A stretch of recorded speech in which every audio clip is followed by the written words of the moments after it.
Olá, eu sou a Jéssica Bergamini. Estamos aqui falando para o nosso podcast Livramente. O podcast ele tem por objetivo levar assuntos relacionados à saúde mental, a livramentos de vida, conhecimento, liberdade e também falar sobre alguns diagnósticos. Eu sou diagnosticada com TDAH, transtorno de personalidade borderline e depressão. Então, vou falar muito sobre esses conteúdos por aqui e sobre também a minha vida. Eu adoro fofocar. E as fofocas mais quentes e mais adoráveis são sobre a minha própria vida, que é um caos ambulante e, ao mesmo tempo, um misto de aquilo que a gente espera que não vai dar certo e acaba dando tudo certo como deveria ser. É muito interessante. Então, para a gente começar essa viagem, eu quero me apresentar, mas eu quero me apresentar de uma forma diferente. Eu quero me apresentar contando um pouco da minha história. E a minha história é uma história um pouco diferente, porque não é uma história padrão, não é uma história também extremamente vulnerável, mas tem algumas negligências. E pode ser que em algum momento em que eu fale sobre a minha história, você ative alguns gatilhos da sua própria história. Porque tudo que nos conecta, conecta um ser humano ao outro, é a dor. A dor e o sofrimento. Então, muitas vezes, quando a gente escuta o sofrimento do outro, pode lembrar do nosso próprio sofrimento ou nos ativar, né? Vir alguma memória que estava aí quase que adormecida ou que a gente não estava tendo consciência. Então, se surgir algum desconforto, eu peço que você pare, que você dê um tempo e retome isso em outro momento, tá? Quero trazer para você que tudo que eu falar aqui sobre as dores que eu carrego ou que eu carregava, as dores da minha história, foram muito bem trabalhadas dentro do processo terapêutico, né? Faço terapia há muito tempo. E isso é muito interessante, né? Vou começar um pouquinho do meio para o começo e para o fim, né? Para vocês entenderem um pouco. Eu termino o ensino médio com 17 anos. Eu nunca reprovei, eu sempre gostei muito de estudar. O meu ensino médio foi um pouco conturbado, porque quando eu tinha 14 anos, eu estava saindo do primeiro ano, os meus pais se separaram. E foi uma separação bem árdua, assim, bem difícil. Foi uma separação com muita briga, violência física, teve envolvimento de dinheiro. Minha mãe descobriu traição do meu pai. E aí foi uma confusão muito grande que a gente vivenciou, eu acho que mais ou menos um ano aí. E aí, nessa mudança toda, eu que sempre estudei em escola particular, que sempre tive um bom ensino, comecei a estudar de noite numa escola pública, então o meu segundo ano eu fiz nessa escola pública, o meu terceiro ano eu fiz nessa escola pública, e foi um período em que o estudo não me contemplava mais, porque ele ali era me apresentado com muita facilidade. Tudo que os professores ensinavam, geralmente quem fazia o ensino médio noturno eram pessoas mais velhas, eram pessoas repetentes, tinham salas na escola de EJA, que é Educação de Jovens e Adultos, e eu estava numa fase, assim, muito de sair, muito balada, estava andando de skate, né, era toda heavy metal e tal, então pouco eu ficava na aula, eu sempre saía, sempre ia para algum lugar, para alguma festa, fazer alguma coisa, matava a aula horrores, mas sempre tirava boas notas, porque como eu tive uma boa base de ensino, então ali eu ia bem nas provas, ia bem nos trabalhos, chegava lá e apresentava o trabalho como ninguém. Isso eu sempre fui boa, gente, boa de falar. Meu Deus, como eu sempre fui boa de falar e sempre isso me trouxe algumas vantagens e desvantagens. E eu queria fazer medicina veterinária, era o meu grande sonho. Eu estudava muito as raças dos cachorros, eu comprava uma revista que se chama Cães e Cia, e eu estudava aquilo, adestramento, achava muito legal, tinha assim um apego muito grande à medicina veterinária. Eu queria muito cuidar dos animais de uma forma geral. E eu não queria cuidar do ser humano, porque eu tinha raiva das pessoas, eu não gostava de pessoas, eu queria distância das pessoas e eu gostava dos animais. E isso vem pela minha história. E daí por isso que eu tô falando que eu tô do meio para o fim. Porém, eu fiz o Enem em 2005 e eu só fiz o Enem porque na época, em 2005, quando eu terminei o ensino médio, as escolas públicas automaticamente, inscreviam todos os seus alunos, né, porque na época era para avaliar a qualidade do ensino da escola estadual. E aí a diretora passou na sala falando que estava todo mundo inscrito e ela precisava que a gente comparecesse.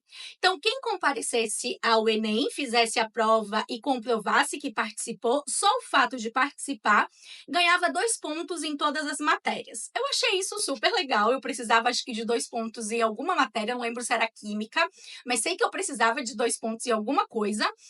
E aí fui fazer o Enem. Eu lembro que eu fui fazer, gente, acho que era um domingo, graças a Deus era só um dia de prova, e na época não tinha matemática, era raciocínio lógico, essa parte da matemática, não tinha matemática ainda. Ainda bem, né? Porque não sei se tivesse se eu ia tão bem assim. E eu fui fazer essa prova, fui numa ressaca fazer essa prova, meu Deus. Eu lembro eu pegando o ônibus numa ressaca, fui fazer essa prova. Uma dor de cabeça e a prova era colorida, me ferrei. Eu lembro que eu peguei a prova rosa e eu sou míope, de óculos, dor de cabeça, ressaca, mas fiz o melhor que eu pude. A redação, eu lembro que o tema da redação daquele ano era sobre o trabalho infantil. E eu cresci num lar onde a minha mãe sempre nos empoderou muito politicamente e socialmente. Então eu descrachei, assim, eu lembro que eu tirei 920 na redação, porque eu tive um argumento de, ok, as crianças não podem trabalhar, mas que políticas públicas nós estamos pensando e auxiliando essas crianças que não podem trabalhar, mas que precisam ajudar na renda de casa ou não tem com quem ficar, porque os seus pais precisam trabalhar. Então, eu levantei muito essa vertente da política pública, do suporte para as famílias, para as minorias, né? Falei sobre essas questões. Então, tinha ali pouco tempo do Bolsa Família, da escola em período integral. Então, eu fui falando dessas coisas e tirei 920, recebi até uma cartinha me parabenizando pela nota e tal. E no total eu tirei uma boa nota no Enem. Eu não vou lembrar ao certo quanto foi, gente, mas na época foi uma nota muito boa e eu poderia escolher vários cursos para ganhar a bolsa de estudo pelo ProUni. Porém, o que eu queria, que era medicina veterinária, não era possível. A minha nota não chegava lá. Precisava de 800 e pouco, a minha era 700 e pouco. Sei que era 100 pontos, assim, que eu estava para trás. E eu queria muito começar a faculdade. E aí eu me inscrevi para as que davam, né? E no primeiro momento eu não sabia muito bem como funcionava a seleção do Enem. Então eu fui mudando para várias coisas e tal. E acabou que a minha inscrição não deu em nada no início do ano de 2006. E aí eu fui fazer publicidade e propaganda por exigência do meu pai. Então eu fui fazer publicidade e propaganda, eu morava com ele na época, e iniciei publicidade e propaganda, comunicação social com ênfase em publicidade e propaganda. O que foi muito legal, porque lá eu vi que eu sabia mesmo falar, então tinha trabalhos que a gente fingia que estava apresentando jornal, que era repórter e tal, e eu era muito boa nisso. O pessoal tinha algumas pessoas que já atuavam no jornalismo, eles falavam: cara, tu tem muita vocação, muita habilidade para isso, investe nisso. Eu não investi, né? No meio do ano abriu a seleção de novo para o Enem, para as bolsas do ProUni, um amigo meu que me avisou. E aí eu falei, é agora. Porque eu não queria publicidade e propaganda, né? Eu estava ali porque meu pai queria que eu começasse alguma coisa na área administrativa, que ele é empresário, mas eu queria algo na área da saúde, do cuidado. Medicina veterinária era o meu foco. E no meio do ano, de novo, não deu a minha nota para medicina veterinária, mas deu para psicologia. E eu tinha feito o vestibular da Universidade Federal e passado na primeira fase para psicologia. Eu não consegui passar na segunda fase, mas eu passei e bem colocada na primeira fase, o que foi até um espanto, porque meu ensino médio eu fiz aos trancos e barrancos, não estudei nada. Então eu fico imaginando se eu tivesse um ano a mais, assim, feito um cursinho, estudado um pouco mais, eu poderia ter alçado os outros voos. Mas enfim, e aí eu falei: "Ah, vou tentar, já que a minha nota dá para psicologia, vou tentar psicologia, a gente podia fazer 5 escolhas, né. E aí eu escolhi psicologia, escolhi fonoaudiologia, nutrição, se eu não me engano, administração e tinha mais ou engenharia, alguma coisa assim, que era o que a minha nota dava, né. E aí eu ganhei em primeiro lugar para psicologia, fiz a minha matrícula, foi muito difícil, porque era 300.000 documentos que tinha que levar, e foi muito complicado. Nessa fase, olha só gente, do início do ano que eu morava com meu pai, para o meio do ano que eu fiz o Enem e que eu fiz a seleção do Enem para psicologia, eu já estava morando com a minha mãe. Então desde que meus pais se separaram foi, assim, um caos de mora lá, mora aqui, vai para lá, vem para cá. E aí eu estava morando com a minha mãe. E eu fui contar para o meu pai que eu havia ganhado essa bolsa de estudo, ele estava muito chateado comigo, acho que porque eu saí de casa para ir morar com a minha mãe brigada com ele, alguma coisa assim, e ele não ficou feliz. Ele não ficou feliz, ele não esboçou nenhuma reação, ele disse: "É isso aí". Enfim, e ele não me via capaz de fazer psicologia, né, porque tudo que eu vivi, todas as loucuras, tentativas contra a vida, desregulação emocional intensa, os meus comportamentos disruptivos, então acho que ele não botava muita fé que eu ia ser uma boa psicóloga. E aí eu fui fazer psicologia sem entender muito bem o que era psicologia, eu não tinha o entendimento da ciência. Eu tinha uma noção que era ajudar pessoas e tal, que estudava o comportamento humano, mas aí eu entrei com aquele foco assim: eu vou fazer psicologia e através da psicologia eu vou fazer medicina veterinária. Então eu vou trabalhar com psicologia e aí eu pago a minha faculdade de medicina veterinária. 13 anos se passaram, hoje eu tenho 13 anos de formada em psicologia e não fiz a medicina veterinária, porque a psicologia me contemplou. Me contemplou no cuidado, eu entendi que eu continuo cuidando de animais, só que agora animais humanos, né. Por que que eu decidi falar sobre a psicologia? Porque foi através da faculdade de psicologia que eu tive consciência de algumas coisas muito fortes que passaram na minha vida, desde pequena. Eu fui uma criança diferente. Diferente não no aspecto de ser tratada diferente também, mas eu era uma criança gordinha, eu era uma criança fora do padrão, eu era uma criança esperta, tagarela, uma criança que queria saber, que queria conversar, que questionava, que perguntava, tinha lá a sua hiperatividade. Então eu era uma criança difícil, uma criança mais para esse patamar, né. Eu tinha umas coisas, umas doenças, umas alergias que nenhum médico descobria, eu tinha bronquite alérgica, eu tinha umas reações psicossomáticas muito fortes desde a infância, umas febres que meus pais saíam desesperados, sem saber o que estava acontecendo e não tinham diagnóstico. E hoje eu penso que isso era muito do emocional, né. Hoje eu não tenho mais essas reações, mas eu tinha muita reação alérgica. Eu lembro, para vocês terem noção, barulho de inalador, para mim, é barulho de infância, assim, eu lembro eu pequenininha segurando o inalador e fazendo inalador, porque era muito forte as crises alérgicas e brônquios que eu tinha, né. E na psicologia eu fui entendendo e processando a minha infância. Os meus pais, quando eu nasci, eram jovens, e principalmente minha mãe, muito jovem. A minha mãe me teve com 18 anos, 18 ou 19 anos, e no mês seguinte, eu nasci em junho, e em julho ela faz aniversário. Então eu nasci, ela tinha 19 anos, e em julho, no outro mês, ela fez 20. Então a minha mãe era super nova, ela se casou em novembro do ano anterior, então ela se casou com 19 anos, eles se casaram mesmo, vestido de noiva e tudo mais. Meu pai tinha seus 24 anos e os dois estavam começando a vida. Meu pai sempre foi empresário, sempre gostou de trabalhar para si mesmo, ele não se dá bem com carteira assinada, ele gosta de assinar carteira.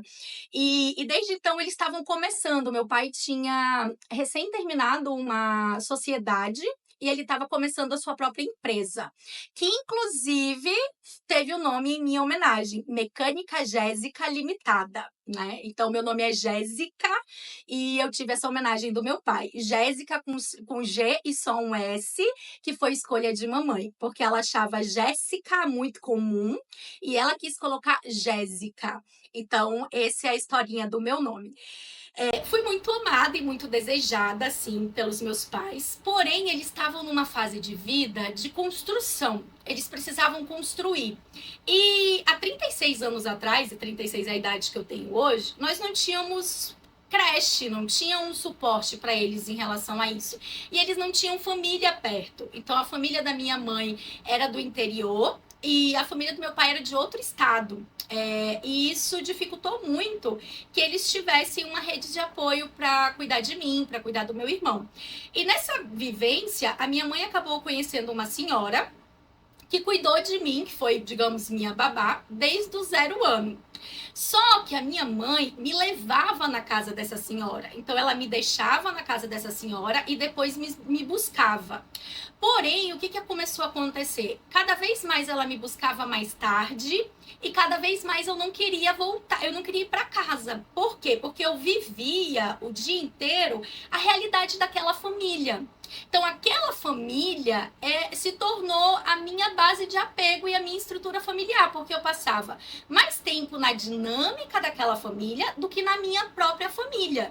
Eu lembro de eu chegar no meu quarto, a minha mãe sempre foi muito zelosa, muito cuidadosa com as coisas. O meu quarto, a minha cama rosinha, os meus brinquedos, os meus usos, e não me reconhecer ali.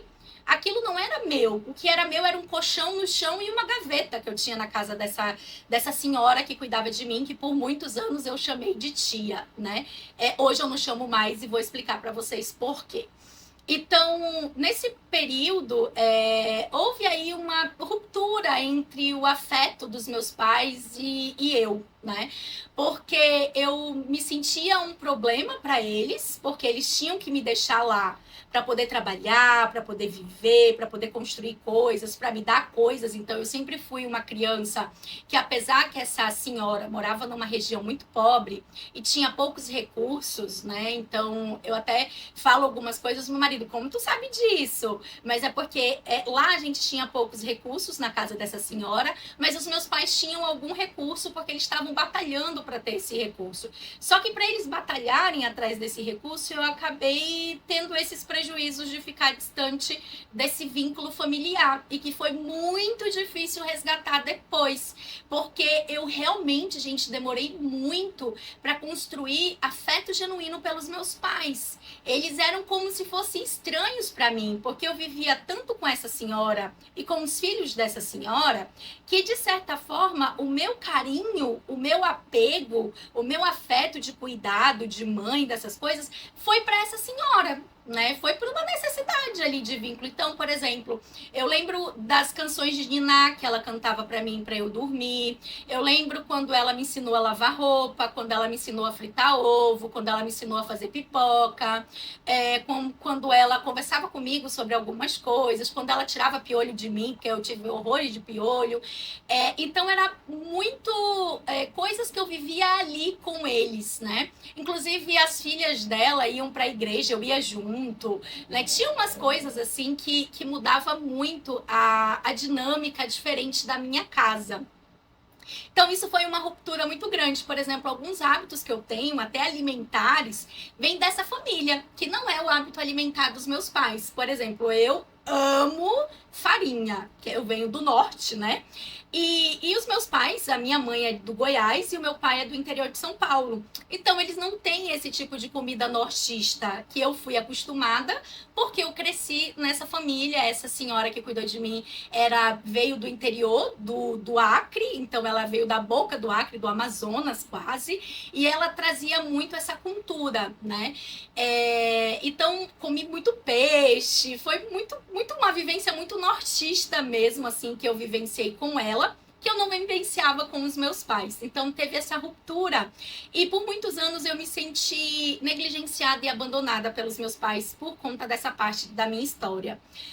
Uma outra coisa que pesou muito nisso tudo, e talvez eu me emocione ao falar sobre isso, eu fui abusada sexualmente na casa dessa senhora pelo filho dela. Eu não lembro quantos anos eu tinha, mas eu era muito pequena. Eu acho que eu tinha uns 5, 6 anos por aí. Ele é bem mais velho, ele era bem mais velho, ele já era adolescente. E anos depois, eu descobri que nesse período que ele me abusou, ele fazia uso de drogas, de substâncias. E a gente dormia todo mundo junto. Então eu lembro que foi um dia que uma sobrinha dela, duas sobrinhas, não lembro, sei que a gente dormiu tudo num quarto só. Mas em algum momento, elas saíram desse quarto e eu fiquei sozinha nesse quarto. E quando eu dei por mim, ele estava nesse quarto com uma vela. Então a luz estava apagada, eu estava dormindo, eu acordei e eu tive medo de acordar. Eu tive medo de gritar, eu tive medo de reagir. E eu simplesmente continuei fingindo que eu estava dormindo com muito medo. E nesse momento, ele me abusou sexualmente, eu fingindo todo o tempo que estava dormindo. Até hoje eu tenho sonhos, pesadelos, né, na verdade, pesadelos, memórias intrusivas, sintomas de TEPT dessa situação. Porque ali eu acho que se eu tivesse reagido ou ele achasse que eu estava acordada, ele teria me matado.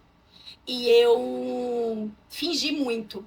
Fingi que eu estava dormindo e aguentei tudo, assim, calada e ali. E eu não sabia o que tinha acontecido, né? Toda criança, ela fica, sei que é errado, sei que eu tive medo, mas e agora o que eu faço? Para quem eu conto, o que eu digo? E aí passou e dormi de novo lá, aconteceu de novo e aconteceu de novo. E na terceira vez que aconteceu, eu contei para essa senhora que cuidava de mim. Eu tinha aí uns 6, 7 anos, eu acho. Eu contei para ela o que tinha acontecido. E ela falou para mim não contar para os meus pais, porque eles nunca mais iam deixar eu ir para lá. E que era para eu deixar isso em segredo.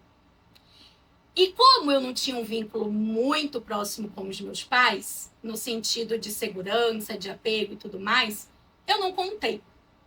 E ela fez isso.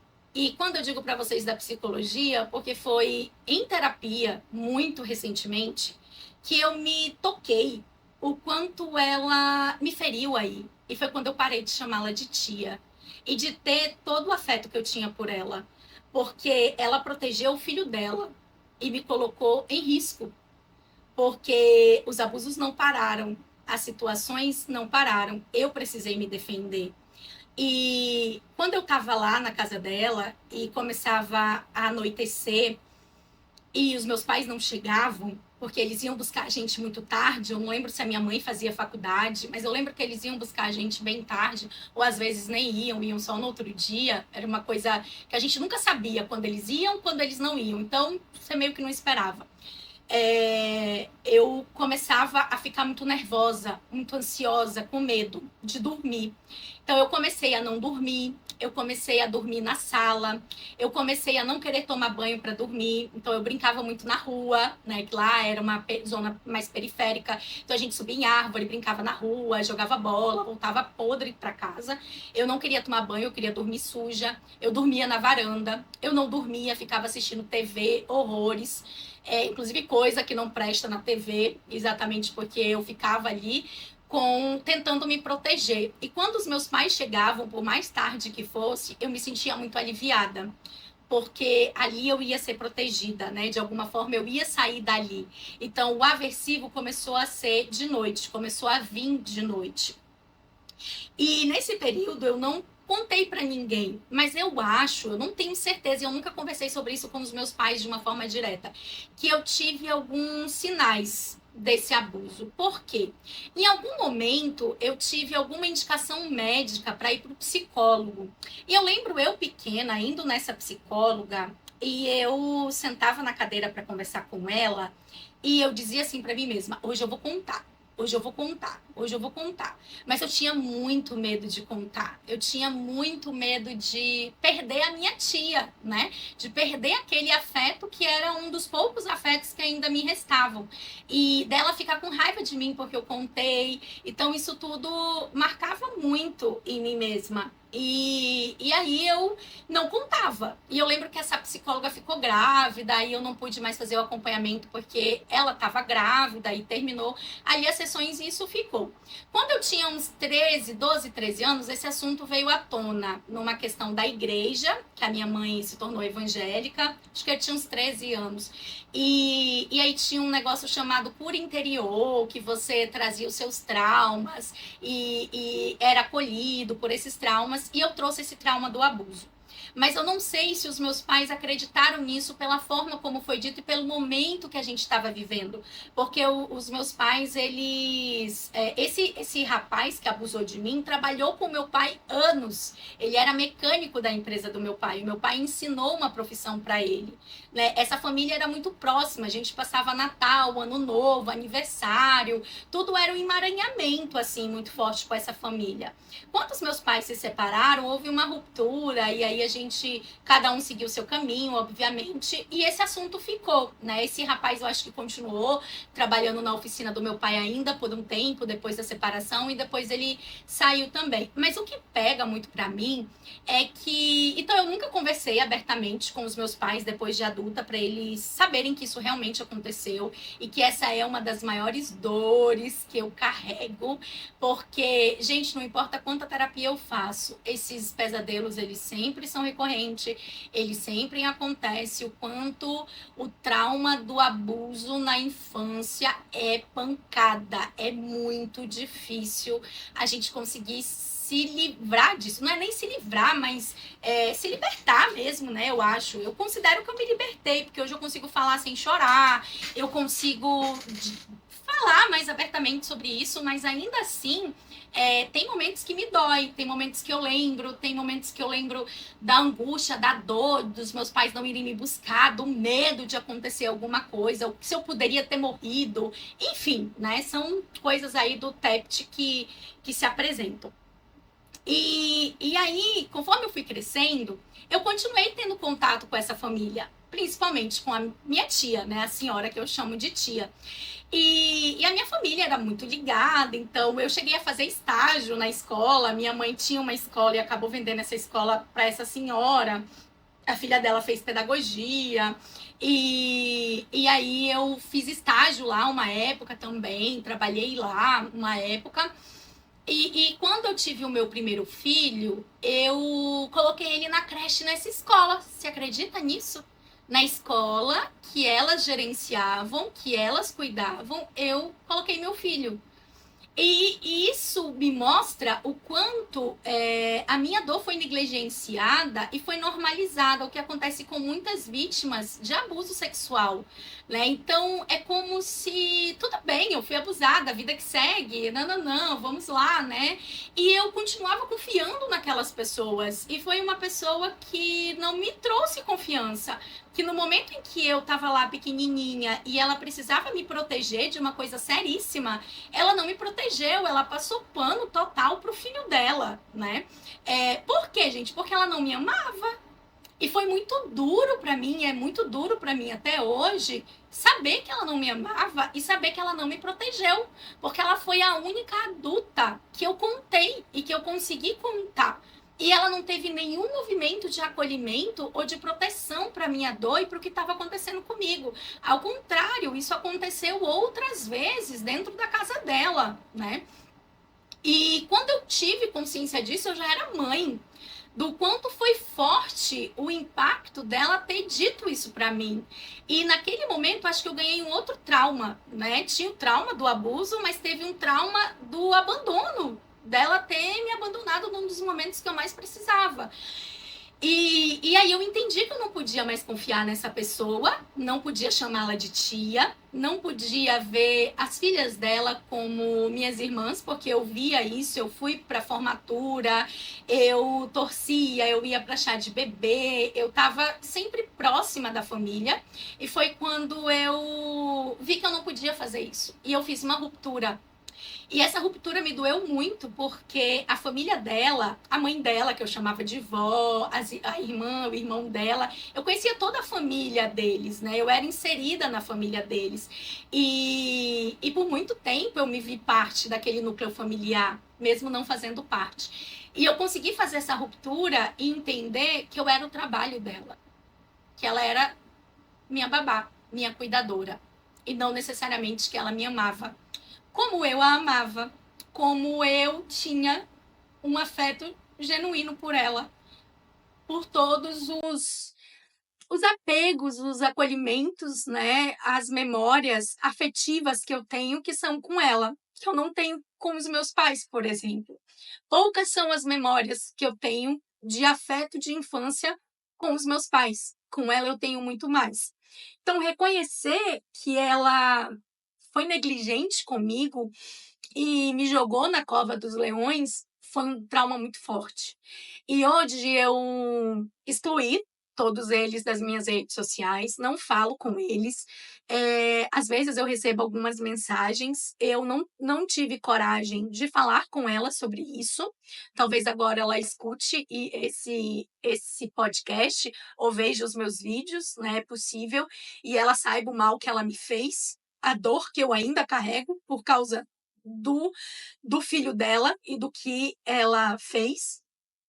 E talvez o mesmo vai acontecer com os meus pais, porque os meus pais também nunca escutaram eu contando essa história, e é uma das maiores dores que eu carrego na minha vida.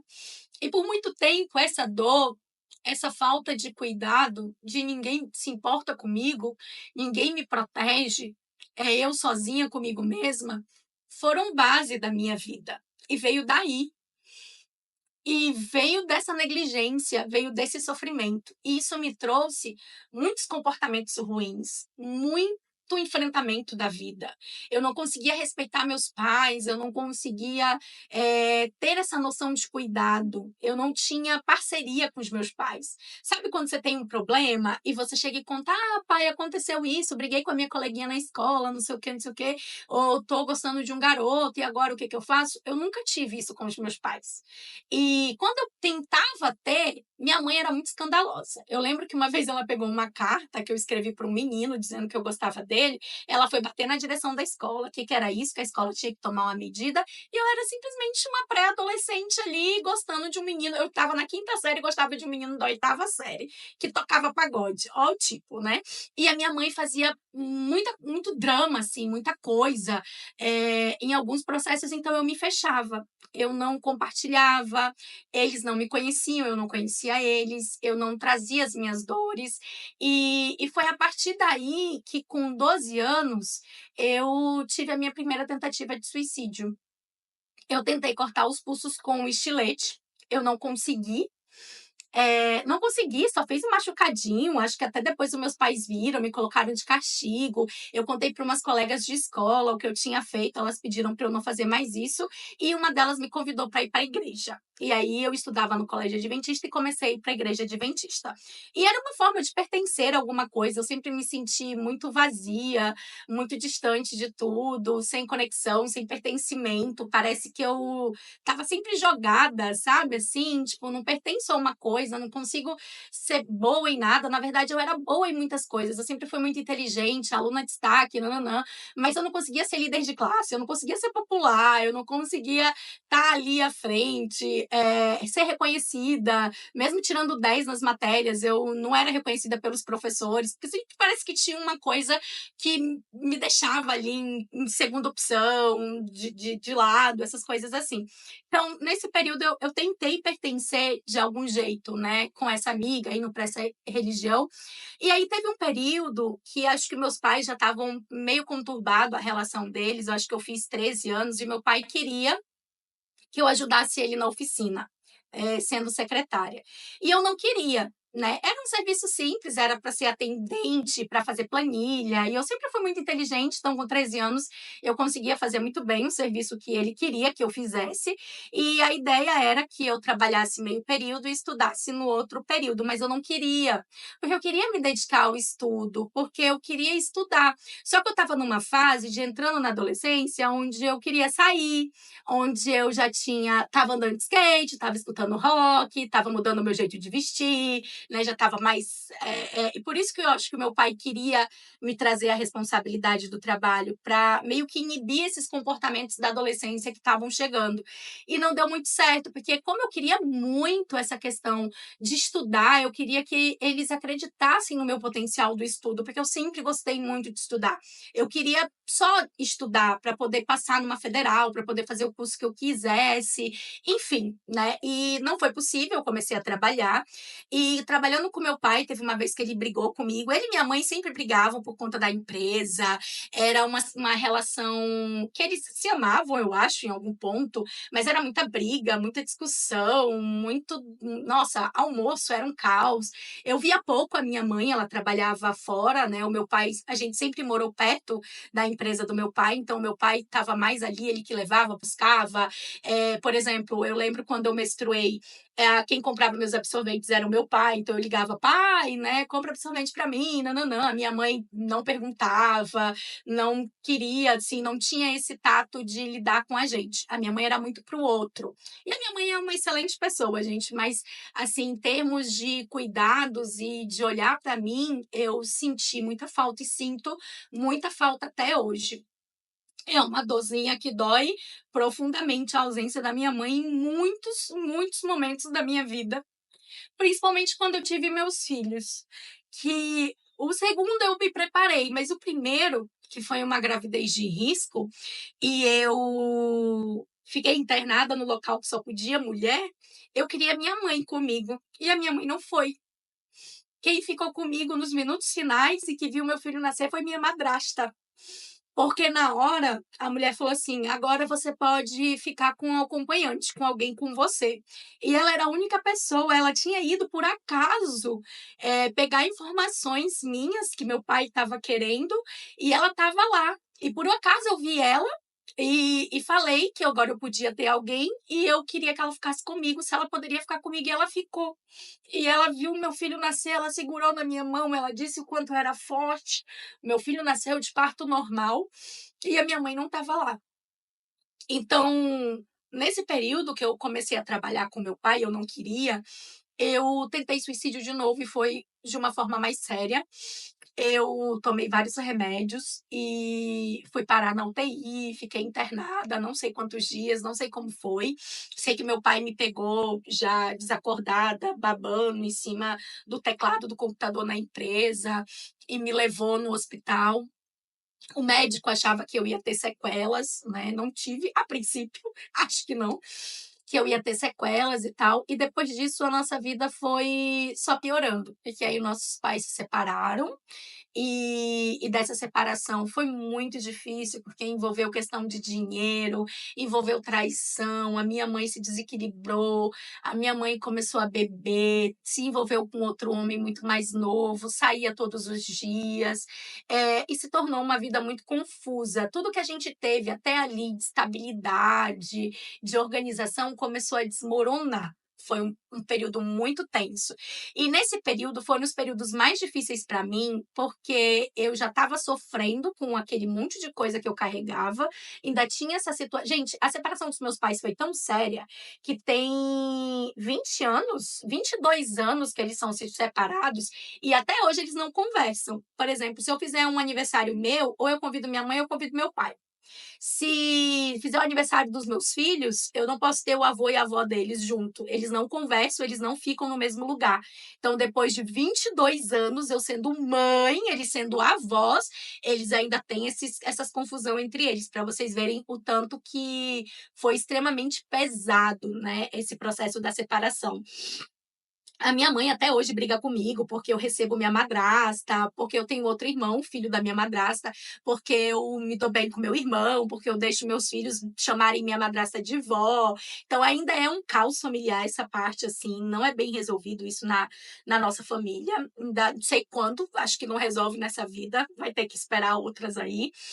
E isso foi um complicador, porque aí eu tinha muitas dores, tinha muitas incertezas, muitas inseguranças, e foi um período mais autodestrutivo que eu tive. Eu bebia muito, eu usei drogas, eu não usei drogas, porque eu nunca gostei.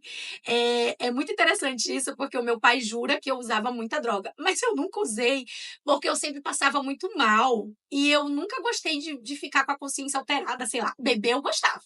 Bebia muito, eu bebi muito. Eu tentava fumar cigarro, não conseguia. Achava ruim, tossia, sei lá. Mas o álcool era o grande ponto, assim, né? O álcool era um problema. Eu bebia muito, eu saía, eu comecei a ter comportamentos sexuais de risco. Então, eu me tratava como objeto, eu tinha relações sexuais com diversos parceiros, não me preocupava com isso. E aí eu, nessa fase, foi muito conturbada com meu pai, com a minha mãe. E eu lembro que eu comecei a namorar, e foi até ok esse namoro, porque quando eu tô com alguém, eu meio que me centro, aquela coisa bem borderline, né? Tem alguém do lado, a gente pega a personalidade da pessoa. E eu tava fazendo faculdade, namorando esse menino, então eu tava, e trabalhando, então eu tava, tipo, centrada, né? Não tava mais saindo. Quando eu saía com o namorado, então era uma coisa diferente. E eu não sei por que meu pai questionou isso. A vida com a minha madrasta era muito difícil nesse início do relacionamento, quando eu morava lá. Tinha 2 anos que eu não sabia para onde estava minha mãe, ela não mandava notícias pra gente, ela teve também um período aí muito difícil na vida dela. E aí eu saí de casa, fui morar com a minha mãe, morando com a minha mãe num caos danado. Teve várias questões que aconteceram com a minha mãe. Eu ganhei essa bolsa de estudo e consegui um emprego. E aí eu falei, agora eu vou morar sozinha.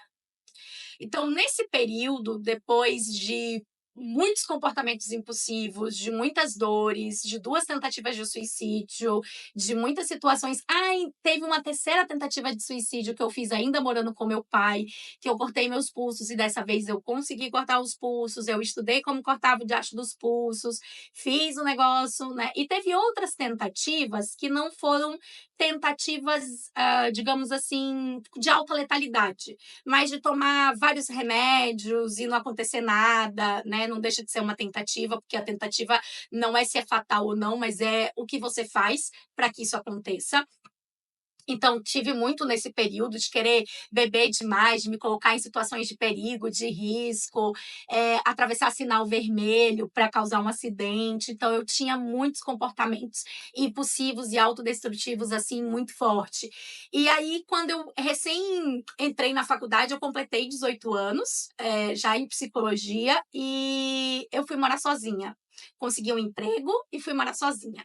E fui morar sozinha, sozinha. Fui eu, um sofá-cama, umas panela, um fogareirozinho de 2 bocas, uma geladeira usada, e fui dividir apartamento com uma colega minha. E aí começa a minha história sozinha, porque nesse momento em que eu fui morar sozinha, houve uma ruptura com os meus pais, então eu não conversava mais com meu pai e não conversava mais com a minha mãe. Eu realmente me via e estava literalmente sozinha. Então era um período que eu poderia ter me perdido com muita facilidade, e eu vejo que o que me segurou, apesar de todas as minhas alterações e confusões e comportamentos e tudo mais, foi a questão do estudo. Então, o estudo, ele sempre foi uma coisa que me segurou, que me incentivava. Eu levava a faculdade muito a sério, sabia que aquele diploma ia ser algo muito importante para mim, que aquilo era o meu minha base, assim. Não era o que eu queria quanto profissão ainda, né, mas seria a minha base. E aí começa a minha jornada dentro de uma faculdade particular, com bolsa de estudo, 18 anos, ganhando um salário, sendo secretária executiva, morando num kitnet, dividindo com uma colega. E aí a vida começa a acontecer a partir desses 18 anos, né. Então contei para vocês aí um pouquinho dessa história, das dores que eu carrego, e nesse período eu era uma pessoa raivosa, agressiva, direta, muito competente, muito inteligente, pegava as coisas muito fáceis, apesar de trabalhar, né, como secretária muito nova, mas, os meus chefes sempre me delegavam muitas funções, acreditavam em mim, porque eu mostrava esse potencial, mas dentro de mim era caos, era dor, era muita dificuldade de lidar com quem eu era, comigo mesmo, e o que eu acho que é o pior de tudo, o que eu estou fazendo aqui? A que eu pertenço? Qual é a minha missão? O que eu estou fazendo aqui? Que vida é essa? Eu não queria viver, mas eu queria que a vida tivesse algum sentido. É como se eu estivesse pagando para ver essa vida. E eu estava nesse processo, né. Então, hoje eu vou parar por aqui, nesses 18 anos, nesse momento em que eu começo a faculdade de psicologia e vou morar sozinha. E depois eu continuo contando para vocês essa jornada aí de vida caótica, mas ao mesmo tempo com algum rumo nos trilhos, para a gente compartilhar também outros assuntos. Espero que vocês tenham, gostado e que isso possa trazer de alguma forma um acalanto e dizer para vocês que apesar de toda a dor que a gente carrega, existe uma esperança. Se eu estou viva aqui hoje contando para vocês, falando dessas dores, é porque eu encontrei um caminho bom, é porque eu encontrei uma consolidação da vida dentro da psicologia. Eu fui ajudada por muitas pessoas, eu tive anjos, né, dentro da psicologia na minha vida. A teoria cognitiva comportamental me abraçou e me acolheu, me deu um sentido de vida, e a DBT veio para me mostrar o que é viver. Então, a psicologia realmente ela entrou como uma dádiva na minha vida. Então, existe luz no fim do túnel, existe um vagalume brilhando e a gente pode florescer, mesmo nos lugares mais árduos que nós somos plantados. Então, quero finalizar hoje com essa mensagem e no próximo nosso podcast eu continuo contando essa grande jornada da minha vida. Um beijo para você que me escutou até aqui.